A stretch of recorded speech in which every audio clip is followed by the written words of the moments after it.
आज उद्धवजी ठाकरे नागपूरमध्ये जाऊन राम रक्षाचं पठण करणार होते। आता जेव्हा लोकांनी भीक घातली नाही म्हणून आता राम रक्षाची आठवण आली उद्धवजींना।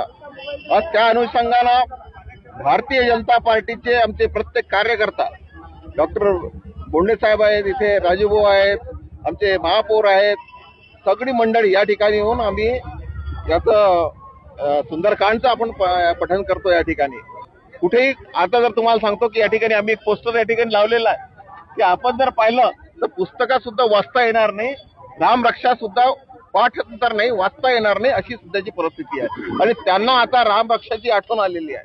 मला असं वाटतंय की देवाने त्याला चांगली बुद्धी देव आणि येणाऱ्या काळामध्ये त्यांना जर चांगलं होत असेल तर त्यांच्यासाठी सुद्धा एक चांगलं काम हो। कारण आता तुम्हाला सांगतो उद्धवजीच्या सोबत उद्धवजीचा पोरगा सुद्धा पप्पांनी काही सांगितलं नाही, मला जे वाटतं ते सुनलो, अशी जी भूमिका होती ती सुद्धा येणाऱ्या काळात सुधारल्याशिवाय राहणार नाही। मी तुम्हाला सांगतो की आता ते भाजपचा शर्ट पकडण्याच्या मार्गावर आहे उद्धवजी, हे प्रामुख्याने या ठिकाणी आपल्याला दिसत आहे।